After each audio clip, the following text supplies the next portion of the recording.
and welcome to the Tao of Our Understanding Recovery Podcast. In this podcast, we discuss mystical works of literature and how they relate to recovery. We hope you enjoy today's podcast episode. Hello, this is Buddy C. Welcome to the Tao of Our Understanding Recovery Podcast. Today we have Drew and Lou. Good to have you guys. In this podcast, if you're new, we talk about how Taoist thought and Taoist philosophy relates to our recovery from addiction. Myself, I'm in Alcoholics Anonymous, and everyone else is in their own program or Al-Anon. And years ago, I started studying the Tao and realized how this was just another view of my Christian God, more or less. You can study this. You don't have to become a Taoist. I'm not a Taoist. I didn't turn in my Jesus card. I don't have to. This is like another view of the sculpture, another view of the sculpture of the higher power, you could say, I guess. Before we get started, we're going to be continuing in Thomas Merton's translation interpretation of the Chuang Tzu. And today we're doing the next portion of the story, Leaving Things Alone, starting on page 70. Before we do that, I do want to talk about two things. One of the resources we have at buddyc.org for you, and that is our list of podcasts. If you go to the website and look under recovery resources, you will see a heading of podcasts down the page there. And if you click on the link, that'll take you to a list of resources actually on transitionsdaily.org, which we talk about from time to time. I just linked to their resources. But these are a lot of podcasts, different types. You've got recovery podcasts. You've got non-recovery, these are Taoist and Zen podcasts that I have used. Some I listen to regularly. Some were referred to me. One I really like, if you're just discovering mysticism and spirituality, the last one on the list is Spiritual Awakening Radio with James Bean. He talks a lot about Sampmont. I'm not going to explain it. You can look it up. But he also, in his past episodes, he's gone into many of the Gnostic texts. If you like studying the Nag Hammadi or those things, which I very much enjoyed, he's got like the difference between Jesus being Savior and Master, the Book of Thomas, and all these other texts that have been found. He goes into a lot about meditation. I learned a lot of meditation from him. I actually found the Tao Te Ching on his podcast. Just in passing, he quoted something from the first verse. And I said, I like that. And I looked it up, and here we are today. So you never know when you're listening what you'll pick up. Okay, that is our resource. I do want to talk about a synchronistic moment. Do you guys have anything today, or do I need to pull from mine? I don't think I have anything today. Okay. All right. So I'll just pull from mine. Synchronistic moment I want to talk about this week, and this is so much of what the Tao is about, is that the flow of life is happening, and can we get out of the way or stop hindering that flow in our life? Or more than that, can we stop hindering our awareness of this flow?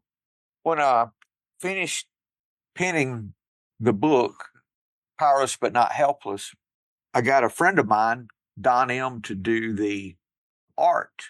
So I paid him to do the art for the book. And he did lots of small sketched pictures. And what I did was I just dumped them in a file, put them in no particular order, and just lined them up ever how they turned out. I did no placement of pictures whatsoever. And I get a lot of comments, and I see myself how the picture many times matches what the text is. And I just shake my head and wonder, how in the world? It's just one of those, if we start to try to figure out how these things line up, drive herself crazy. I just accept it now and go on, but I'm amazed. I just say a quick thank you when I see those things. And it definitely, you can see the synchronicity there. Very grateful for that. So if you have the book or if you download it from buddyc.org, which you're welcome to do, many times you'll see, wow, that picture matches. I did nothing to match any picture with text, nothing whatsoever. I get those comments a lot, though. So that was a little moment, and it's little things that we find if we're open. I found that if I approach everything in life with the same attitude I had to approach my alcoholism, that I make room for these things. I'm learning that in anything I come across, the first thing I need to do is work the steps on it. I am powerless over blank, whatever it is. It could be anything. What I can do is unmanageable with blank. The solutions I can come up in my own thinking are not, many times are not the best solution available. And I can't be open to other solutions if I'm not open-minded. And just go through the steps with that. I turn my will and the care of my life concerning blank. I let those things go. You say over to you. You can do it any way you want. You could even mean the present moment. Have I made any, are there any of my character defects that have created situations concerning whatever the issue is that I need to do a fourth step on? Talk to my sponsor about, apply the tools in 6 and 7 in that area of life. Are there any amends I need to make in regards to whatever this is that I may have overlooked, that I'm powerless? And then 10, 11, 12 is that ongoing surrender, that ongoing powerlessness over whatever the situation is. If you have anything in life that you've had difficulty letting go of, try substituting that thing, person, place, thing, for alcohol in the steps and see what happens, or for your addiction and see what happens. I use that all the time. Okay, on to our story. Leaving things alone. Last week we talked about the first part, about being fully human. Now we're going to the second section and maybe the third. We'll just see how far we get. Drew, you going to read for us today, sir? Sure. You train your eye, and your vision lusts after color. You train your ear, and you long for delighted sound. You delight in doing good, and your natural kindness is blown out of shape. You delight in righteousness, and you become righteous beyond all reason. You overdo liturgy, and you turn into a ham actor. Overdo your love of music, and you play corn. Love of wisdom leads to wise contriving. Love of knowledge leads to fault finding. If men would stay as they really are, taking or leaving these 8 delights would make no difference. But if they will not rest in the right state, the 8 delights develop like malignant tumors. The world falls into confusion. Since men honor these delights and lust after them, the world has gone stone blind. When the delight is over, they still will not let go of it. They surround its memory with ritual worship. They fall on their knees to talk about it, play music and sing, fast and discipline themselves in honor of the 8 delights. When the delights become a religion, how can you control them? Thank you, Drew. The 8 delights. Would those be the lust of the eye, the ears, delight in doing good? I'm numbering these as we go. Delight in righteousness, liturgy, love of music, wisdom, and knowledge. Is that how you guys read this? Mm, Yeah. Let's just start with the first one and just talk about these. And I think what he's making us aware of, if we read on down a little bit before we talk about them, if men would stay as they really are, taking or leaving these 8 delights would make no difference. But the problem is we don't do that. And the sentence after that, if they will not rest in their right state, the 8 delights develop into malignant tumors. So if we can rest in our right state, stay as we really are, then these 8 delights will not ruin us. There's a couple of these delights. I understand the lust of the eyes. I believe I do. And the lust of the ears, I understand that. Delight in doing good. You delight in doing good, and your natural kindness is blown out of shape. I think we talked about this a little last week, didn't we? About doing good and how there could be some issues, or we have recently. Yeah, it's just what's your motivation? Do you want to be seen as someone who does good things, or are you acting just out of your natural inclination? Yeah, I think natural kindness there, Drew, is the key. What is Hmm. natural kindness? That's and it's so simple for me. It's just how can I be helpful right now? That's it. That's my natural kindness is in this moment, not how can I connive, how can I sneak, how can I work towards some, agenda of me looking a particular way or people having some impression of me or feeding my ego in the ways that I give. I know you. Go ahead, Drew. I'm sorry. Just to say, I remember Buddy mentioning a little while back about can you give anonymously, or do you make sure that your name is visible when you make a donation? Yeah, I give to some of those. There'll be some GoFundMe or something going that I feel like I need to make a donation. I always do that anonymously. But it's really not the person you're giving to knows. You can't do it fully anonymous on one Right. of the platforms I was looking at. I got a thank you email, and I was like, oh shoot, I was wanting to do that without them even knowing that I did it. But it was worth making a donation, and at least my name was not out in the public for making that. It still wants to pop up.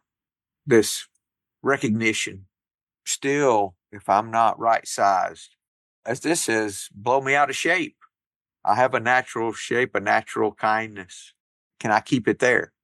I was talking to someone who's in my home group, and they said, we know very little about you. I said, what are you talking about? I said, I talk all the time about recovery. They said, but we know nothing about you personally. And I realized I have a shell with those things. And sometimes I overdo it in my desire for anonymity. I never share the podcast. I never share anything I write. I don't do any of that in my home group. Nothing. They do a meditation meeting on Sunday night.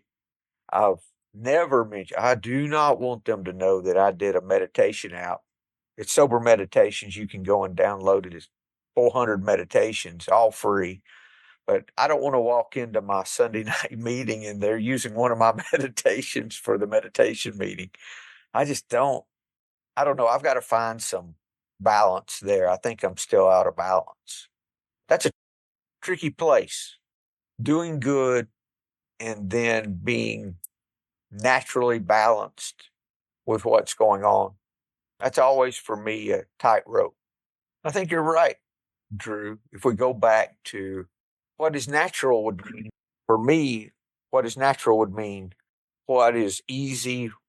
It's talking about this place of rest we can be in. So, do I feel at rest when I'm giving, or is there things pulling at that? Is there a small agenda? I will be uneasy if there is an agenda because I'm not at rest. I'm trying to make something happen. I'm working behind the scenes. I recently did a devotion, and the title of the devotion was Loving Without Hooks, I think was the name of the devotion. I quoted a Bible teacher that I used to listen to a lot, Bob Mumford, and he's got a saying, can we love without hooks? In other words, can we love without planting a hook to pull something back? And I think that has to go with this natural kindness. Yeah, and doing something good for someone without keeping score, Yes. letting it go, and not 2 months later, well, I did this for you. And I think for a lot of us in recovery, delighting in doing good can manifest itself in stepping in for other people when we need to let them figure out their own things. And Drew, in the natural kindness could appear to be anything but kindness. Uh-huh. Because when I imagine Lou, coming from an Al Anon background, has a lot on this. When we start controlling and trying to fix, then that's not natural kindness. Yeah, we want to be the victim, but we also want to be the rescuer at the same time. Twisted, isn't it, Speak for myself. But that's twisted, isn't it? Gosh. Very twisted. A lot of us do that I know I have in the past. Okay, delight in righteousness, and you become righteous beyond all reason. Would that have anything to do with, what's the phrase about being of no worldly good? Has to do with spirituality. Y'all know what I'm talking about? What's it from? There's a phrase, so heavenly minded that you're of no earthly good. It's often used to critique individuals who are overly focused on spiritual or religious ideals to the point that they neglect practical, compassionate, or grounded action in the world. Yeah, I think that matches. I think so too. Because the whole point here is not to transform into some angelic being. The point is to be able to gain the awareness of being fully human. And when we're drawn away in these delights, we're losing our humanness. That's not more humanness, that's less. Because all of these for me would have a basis of fear. I'm afraid I'm going to lose something I have or not get something I want. And that idea of more is better. If some is good, more is better of anything. When I see righteousness, that immediately brings to my mind judging other people's behaviors and comparing myself to others in a egotistical way. At least I'm not like them. My behavior is better than theirs is, which, well, like you said, is very fear based. I'm afraid that somebody will critique my behavior. I'm afraid that I'm not better than these people are. I'm afraid that somebody else is better than me. And I know from my own experience, getting caught in judgment really leads to separation. And like you said, the just not being human, caught in those comparisons that drag me down. Thank you, Drew. Let's move on to the next one. You overdo, all these are overdoing. Now we get, and they actually say it now, you overdo liturgy. You overdo your love of music, and so forth. So you overdo liturgy and you turn into a ham actor. The definition I found of liturgy was public religious rituals or worship practices. That's what I was thinking about. I wasn't thinking of the public part. So it could become a performance. Yeah, making it about you. Lou? A point of honor, maybe. I meditated for 6 hours every day for 3 weeks. Something like that gets into it, I believe. Yeah. I've told the story before about a friend of mine in our Zen club, our Zen group, that he made the statement he had meditated, I don't know what it was, 20 minutes every day for years. And my first response was, you need to skip a day. He said, no, I can't skip a day. That's what it had become. In a way, it had become one of these performances, hadn't it? Because anytime I've got pride in an accomplishment, it's a good idea that if I can do away with that accomplishment in a good way, okay, I'll skip a day. It's not going to hurt me to skip one day of meditation if I've been meditating for years every day. that would do away with that ego bump. Next thing I do, go ahead, Lou. I think another example of that is making sure that you're doing the correct technique in whatever it is, to the point that you're missing the real intent or the real benefit because you're focusing on the correct way of doing it. Yeah, if we have a way that we do things and it works for us, I do have that tendency to say, this is the correct way. And I stay away. I'm very conscious of that. So I stay away from that if I can. I do see that. I'm sorry, buddy. No, go ahead. It's a little bit like Jesus talking to the Pharisees, I think it was, where he's saying, well, yeah, the outside of your cup is really gleaming, but the inside of your cup is foul. Yeah. You have a form of godliness, but deny the power thereof. It's that form. Okay, I can see that in the liturgy. Next, overdo your love of music and you play corn. That just means you overdo it and nothing will satisfy your desire for music.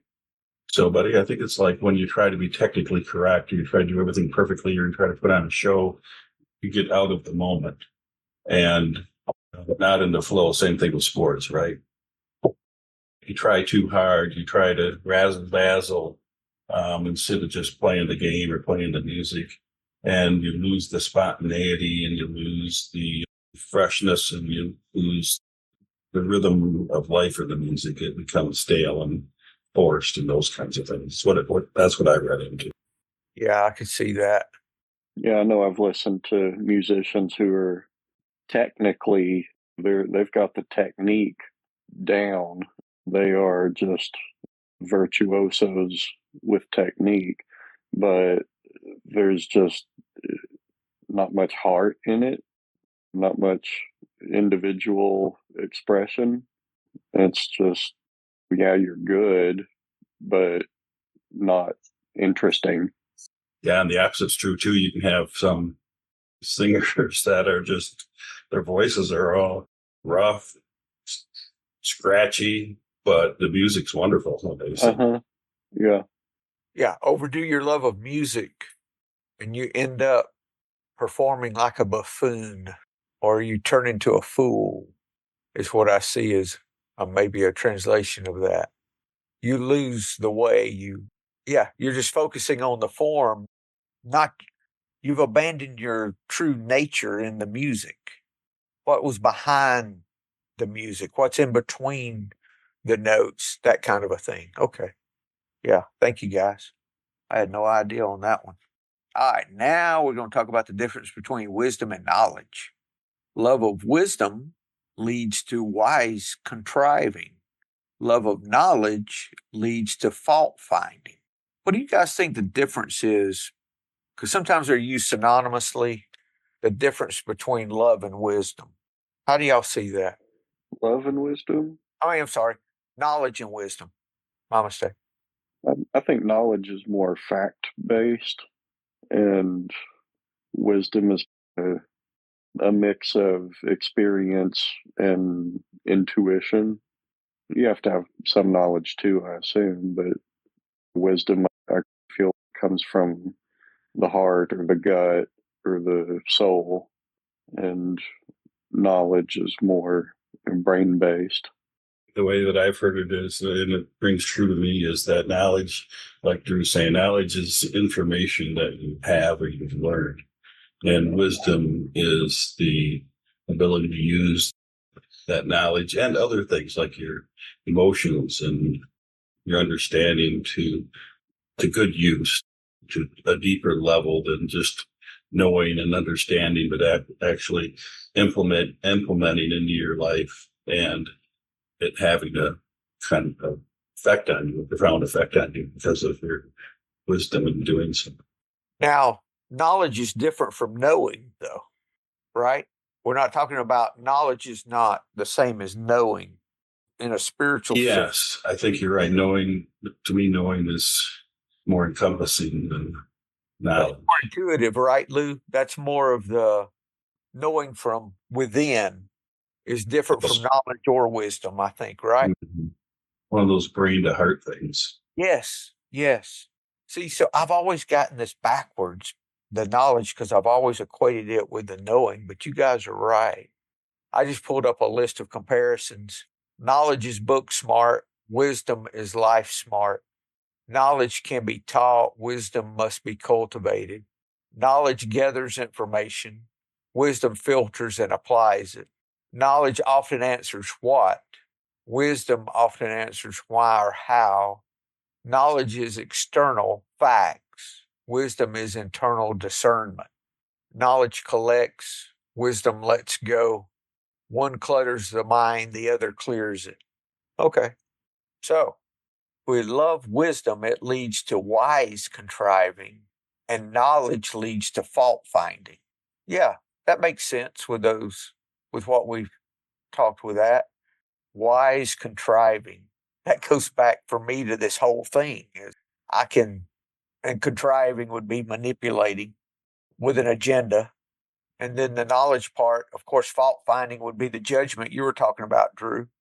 I looked on my bookshelf and I had all these books about all these different things. I don't know if you guys have this issue, but I see a book on something that I want to learn more about. I just buy the book, and a lot of times I just don't even end up reading it. It's just sitting there on my shelf.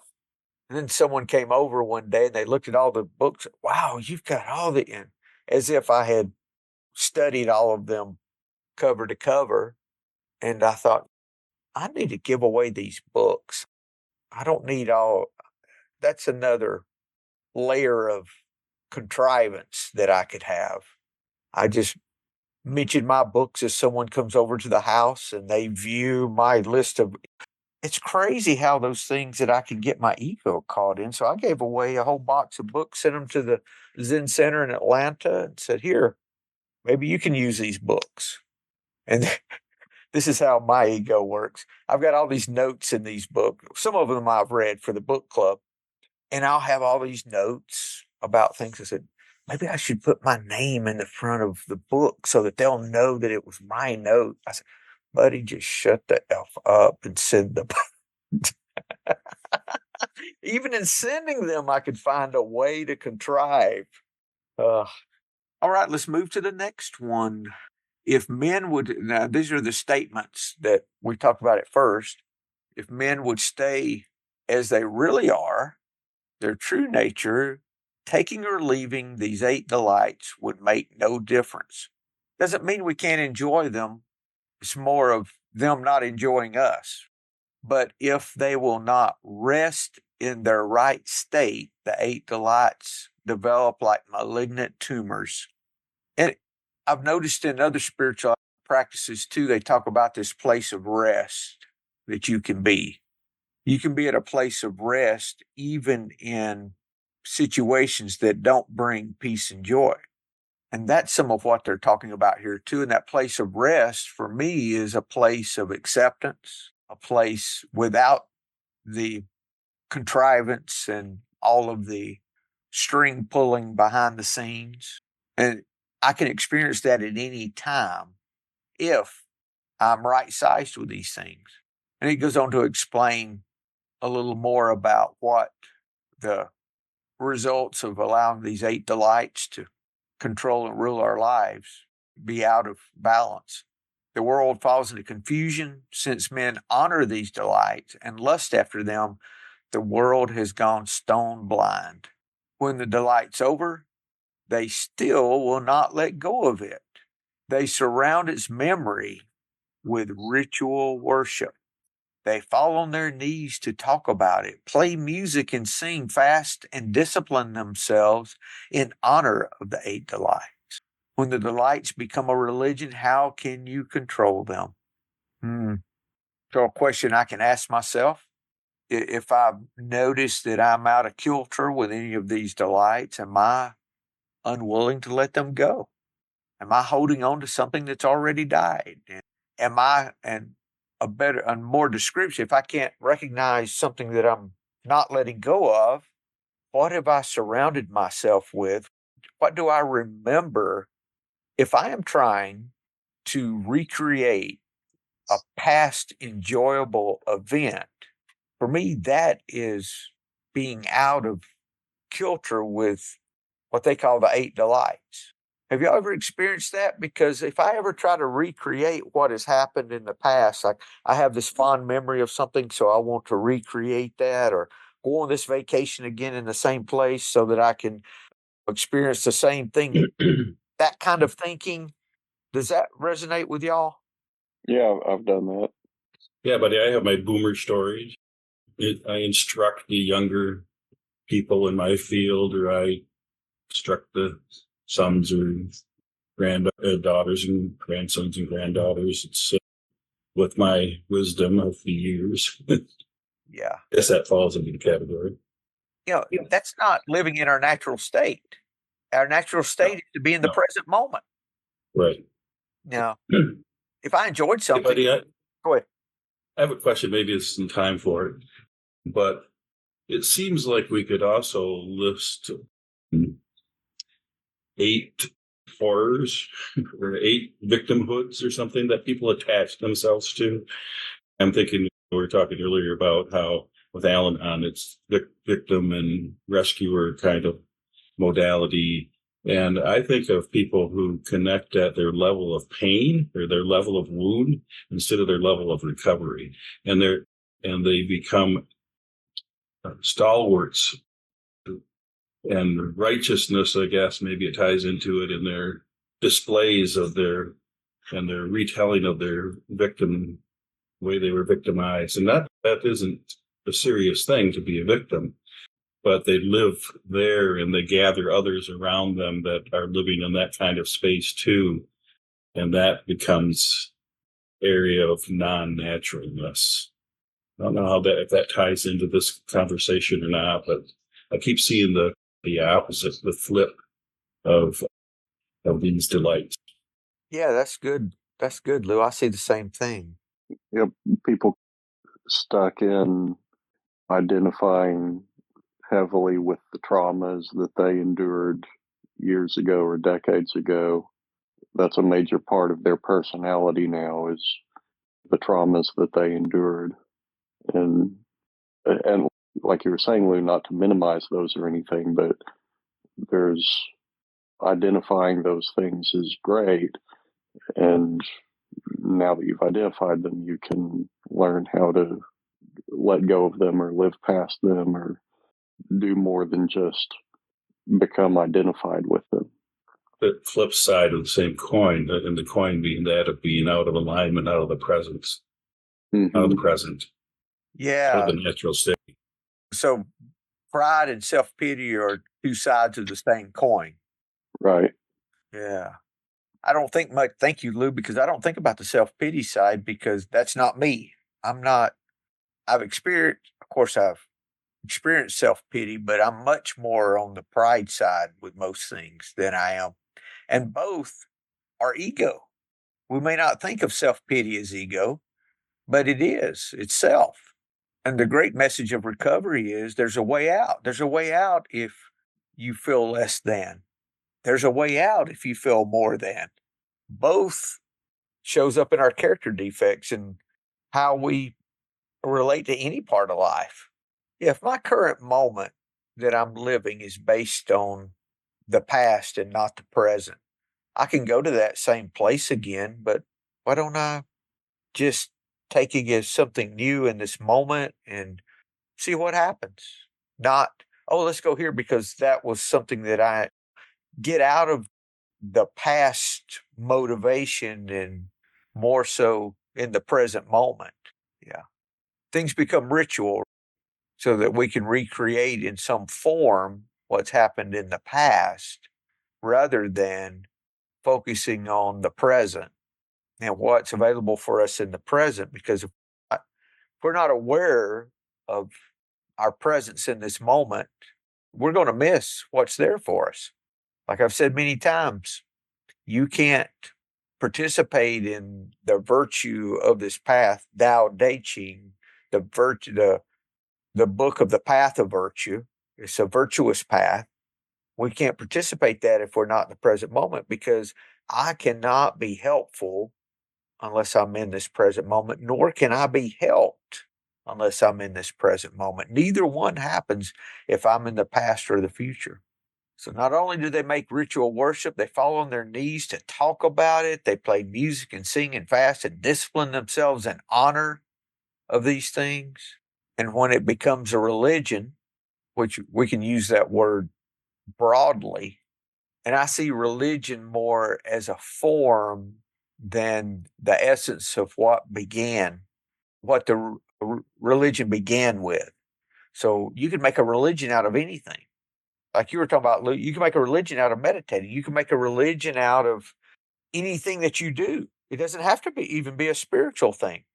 Do things the very same way all the time. And if you miss one little part of it, as if something's missing, when it may just be that you've created a religion out of something that doesn't need to be a religion. Drew? Yeah, I see this as warning not to look outside yourself for fulfillment. The more that you seek fulfillment from all of these things, and some of them, the sounds, the sights, the things like that, those are obviously outside. Things like wisdom and knowledge, those are inside. But I think what it's warning against with those is seeking outside approval or those sorts of things. Just living in the present moment rather than trying to get fulfillment from all these outside sources. I know in my experience, I'm much better served just being able to be still with myself and not look for fulfillment outside. Thanks, Drew, for roping me in. That's exactly, once you said that, I see it the whole way through. Thank you. The difference in being at that place of rest then is, am I looking at these externals as a way to satisfy what can only be satisfied from within? Ah, that's great. Thank you. Thank you. Yeah, now it all lines up. And I only make a ritual out of something when I'm expecting it to do something for me that it cannot. I have some very fond memories of trips I took when my son was little that I can just sit and think about how much I enjoyed and almost use as one of these rituals. Very fond memories.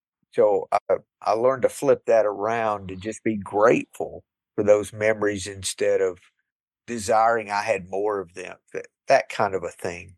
That's part of what this is saying too, I think, or how it's speaking to me. And if I'm grateful, I can find enjoyment, but I know that those memories are not something that's going to bring peace and joy into my life that only comes from within. I can look at the pictures, I can enjoy them, I can do all of that, but I can also be right sized with those memories. When I'm pulling them up on a regular basis to look at them and think about how great those times were, that's getting out of kilter with what this is saying, I think. Yeah, I think it's the difference between appreciating the past versus living in the past. Yes. Yes. Thank you, Drew. Now, if you just spoke up in the beginning, Drew, we could have done this in 10 minutes. That's good, guys. Thank you. Anything else before we close? It's been a good conversation. Thank you, guys. And Yeah, very good. next week. Thank you. Guys, Hello, this is Buddy C. I wanted to make you aware of several recovery-related resources that I've posted in the episode description. These resources include a list of recovery podcasts, a free sober meditation app, daily recovery email, shared Google Recovery calendars. Hope you put some of these resources to use and have a great week. Thank you for listening to the Tao of Our Understanding Recovery Podcast. If you enjoyed this episode, please share it with your friends in recovery.